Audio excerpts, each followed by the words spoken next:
तो अगर कोई आपसे पूछे कि चाल में और वेग में क्या अंतर है तो बता सकते हैं ना, चाल और वेग में क्या अंतर है। किसी वस्तु रेखांश में तय की गई दूरी को क्या कहते हैं, चाल। और किसी वस्तु द्वारा एक निश्चित समय में एक निश्चित दिशा में तय की गई न्यूनतम दूरी को वेग कहते हैं। है चाल अदिश राशि है, वेग सदिश राशि है। चाल शून्य नहीं हो सकता लेकिन वेग शून्य हो सकता है, सब लिखा सकते हैं। क्या समानता है, समानता एक चाल का मात्रक भी मीटर पर सेकेंड होता है और वेग का मात्रक भी क्या होता है, मीटर पर सेकेंड। चाल की बीमा LT पर -1, LT पर -1। कोई दिक्कत है जी। चाल याद रखिए, गोल तो चुनरी पर लाल लाल रे और फिजिक्स में काल हुई धमाल रे। आगे बढ़ो, त्वरण आ जाओ। त्वरण, त्वरण का अंग्रेजी में कहते हैं एक्सक्लेरेशन, एक्सक्लेरेशन। अच्छा याद है क्या त्वरण किसे कहते हैं, वाट ये त्वरण, त्वरण ये त्वरण क्या है, तो वेग बटा समय। वेग परिवर्तन के दर को क्या कहते हैं, त्वरण। किससे प्रदर्शित करते हैं, ए से मात्रक क्या होगा, मीटर प्रति सेकेंड स्क्वायर, मीटर प्रति। बीमा LT पर -2। कौन राशि है, सदिश राशि। इसका मान शून्य हो सकता है। त्वरण कितने प्रकार के होते हैं, 6 प्रकार के। कौन कौन, एक समान त्वरण, असमान त्वरण, औसत त्वरण, ताक्षणिक त्वरण, धनात्मक त्वरण, ऋणात्मक त्वरण। याद कर लो कौन कौन। एक समान त्वरण, जब कोई वस्तु समान समय में समान वेग तय करता है ना। असमान त्वरण, जब कोई वस्तु समान समय में अलग अलग वेग तय करता है। औसत त्वरण, किसी वस्तु द्वारा कुल समय में तय की गई कुल वेग को औसत त्वरण कहते हैं। और ताक्षणिक में कम समय में तय की गई कुल वेग को ताक्षणिक त्वरण कहते हैं। धनात्मक त्वरण, और धनात्मक त्वरण में याद होगा कि जब किसी वस्तु में समय के साथ उसके वेग में क्या होता है, वृद्धि होता है। समय के साथ उसके वेग में वृद्धि होता है तो इसे कौन सा त्वरण कहेंगे, जब किसी वस्तु में समय के साथ उसके वेग में कमी होता है तो हम उसको याद। अच्छा मान लो ग्राफ खींचने के लिए कह दे तो एक समान त्वरण के ग्राफ एकदम सीधा जाएगा इस तरीके से, नीचे समय रखना है और ऊपर वेग रखना। असमान के इस तरीके से आपका आ जाएगा। औसत के भी सीधा जा सकता है। टेन स्क्वायर का समाकलन होता है log sec x या log minus cos x। log sec x बन सकता है और log minus log cos x। याद हुआ, कोई दिक्कत है। अब गति के समीकरण के पास हुआ बता, पहला समीकरण का गति का पहला समीकरण नाम बोलो, क्या बोला, दूसरा बोल, तीसरा बोल,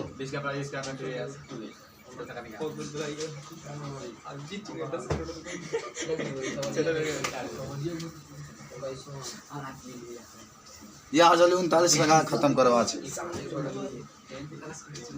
गति के समीकरण,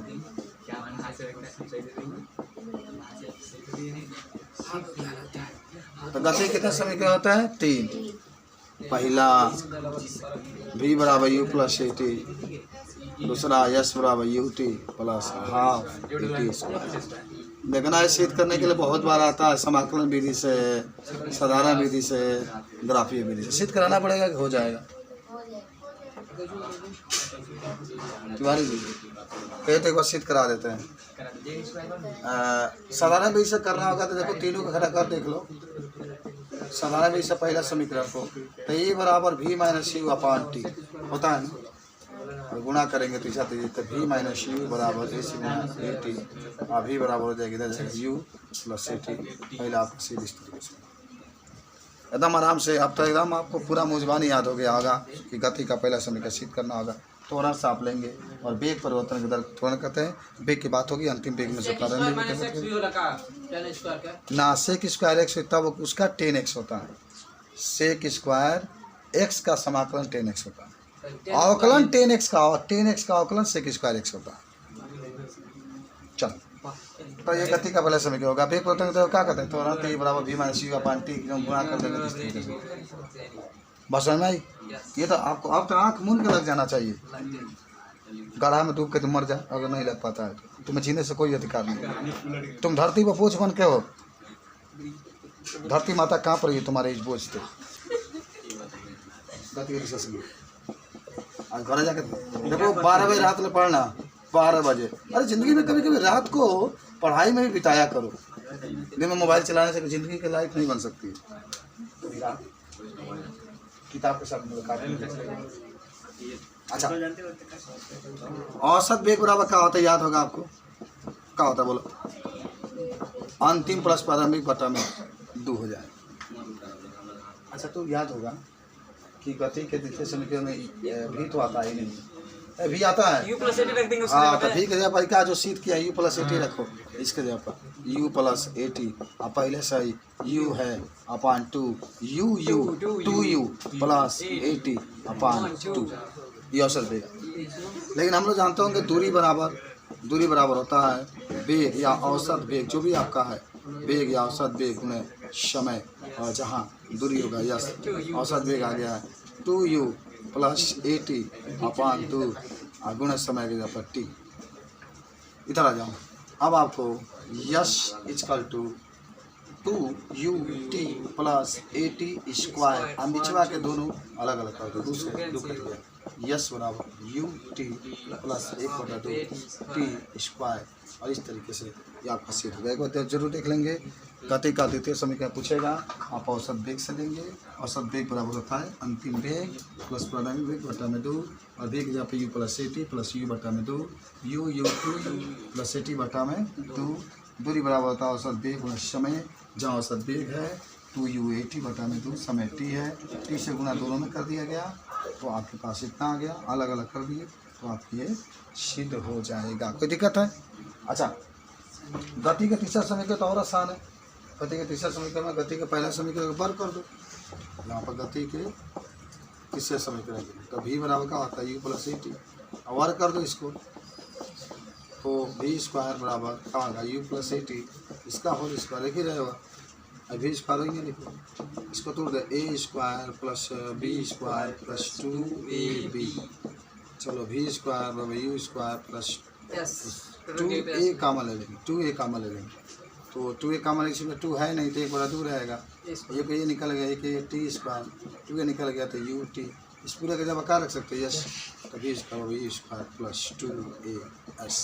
इस तरीके से गति का आपका तीसरा समीकरण बहुत बहुत आसान है और आप इसको सिद्ध कर सकते हैं। गति के पहले समीकरण का वर्ग करके और आप उसके बाद से इसको सिद्ध कर सकते हैं। तो साधारण विधि से गति का पहला समीकरण यहाँ पर, गति का दूसरा समीकरण यहाँ पर, यहाँ सिद्ध हो गया। गति का तीसरा समीकरण इतना में ही सिद्ध हो चुका है। 2 आप कामन ले लेंगे, इसमें तो 2 है नहीं तो 2 बटा में ये स्क्वायर ये निकल गया t और 2a निकल गया तो ut पूरा गया पर S, v square plus 2as आपका आंसर आ जाएगा। तो गति के 3 समीकरण भी आपके पास अगर मौजूद है अच्छा जाए सिद्ध करने के लिए, तो गति का तीसरा समीकरण भी आप क्या कर सकते हैं, सिद्ध कर सकते हैं। तो दिक्कत है, सिद्ध हो जाएगा आपसे। चलो मिटा दे इसको, देख लेना ध्यान से, मिटा दें। अब हम लोग गति के तीनों समीकरण को समाकलन विधि से जानेंगे, सीखेंगे, प्रयास करेंगे। अगर समाकलन विधि से पूछा जाए बता दें, क्या लगा लेंगे बताइए, एक बार बता दें। चलिए तो आइए अब हम लोग छोड़ते हैं इस पाठ को। सवाल अगर आता है तो लगाने में कोई दिक्कत होगा नहीं, लगा लेंगे आप।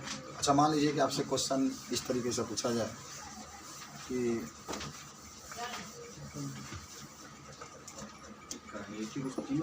50 किलोमीटर प्रति घंटा को मीटर प्रति सेकेंड में बदल, हमारे दे दिया 100 किलोमीटर प्रति घंटा को मीटर प्रति सेकेंड में बदल, यह दे दिया 200 मीटर प्रति सेकेंड को 10 किलोमीटर प्रति घंटा में।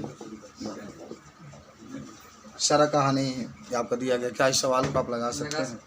बहुत ही सिंपल है, कोई दिक्कत होगा नहीं, आराम से लगाइए और करेंगे। बीमा की सहायता से कि खाली यही ना लगा देना। 50 है, पहला हल करके आपके सामने मैं प्रस्तुत करना चाहता हूँ कि आपको कोई दिक्कत ना हो। 50 है, बताओ किलोमीटर को मीटर में बदलने के लिए 1000 गुणा कर देंगे, इसमें आ गया, ये मीटर में आ गया। नीचे घंटा को सेकंड में बदलने के लिए 3600 से गुणा कर देंगे, तो ये सेकंड में आ गया। 2 जीरो से 2 जीरो कैंसिल। अब दूसरे काटेंगे तो 5 बार में ये, 18 बार में ये दूसरे काटेंगे 25 बार में ये, 9 बार में ये, तो 25 बचे 125 बटा 9 और ये मीटर प्रति सेकंड। और आप इसको 9 से भाग देंगे तो 9 कम 9, 35 9 27 और 8 बचेगा 9 8 72, 9 8 72 और इतना इतना इतना इतना मीटर पर सेकेंड आंसर। जब भी आपको महसूस हो किलोमीटर में, तो किलोमीटर को हटाने के लिए 1000 से गुणा करेंगे तो मीटर में चेंज हो जाएगा, और जो घंटा होगा उसको हटाएंगे तो आप उसमें 3600 से गुणा कर देंगे तो ये सेकेंड में हो जाएगा। आई दोनों सवाल आप लगा के मुझे दिखाइए। चलिए हल करें।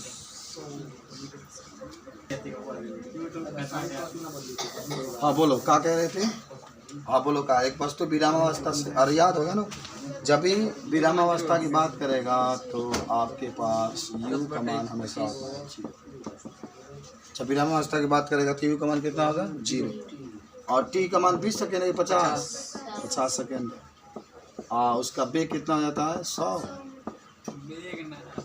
चलिए बेग है तो बेग लगा लो। और क्या पूछ रहा है? त्वरण पूछ रहा होगा। तो अब देखो गति के 3 समय क्या होता है, आपको ऐसा महसूस करना। यश तो आया नहीं, तो जब यश की बातें नहीं तो गति का पहला ही लगेगा, क्योंकि दूसरा तीसरा में तो यश आ जाएगा। तो पहला समय के साथ इसको लगा लीजिए। गति के पहला समीकरण से तो पहले इसको तो लगा लेंगे। अब सवाल को कंप्लीट कर लेंगे। भी का मान 100, ए का मान 0, ये निकालना है। टी का मान 50, तो 100 बराबर ये बटा में 50 हो जाएगा, बराबर 2 मीटर प्रति सेकेंड। अगर दूरी निकालना होता तो यस बराबर U T plus half U T square की। अब ये तो नहीं मालूम है, लेकिन ये यहाँ से निकाल रख देते हैं। यस बराबर यू का मान 0, टी का मान 50, एक और 2, ए का मान 2, ए का मान निकालना है 50, वो भी निकाल लोगे। यस बराबर 0, 2 से 2 काट दो, 25 है तो 2 बार लिखेंगे ना, 50 गुणे 50, यस बराबर 2500 मीटर आ गया, हो जाएगा। तो इस टाइप के सवाल एक्सरसाइज आप लगाइएगा। 10 क्वेश्चन आज सोना नहीं है, 10 घंटा ले कम से कम आपको पढ़ाई करनी, समझ रहा? कब का 12 बजे पहले मत सुतिए, मैंने कल पेपर नहीं लिखा पाएगा। तो आइए अब हम आते हैं समतल में गति। समतल में गति लेसन नंबर 4।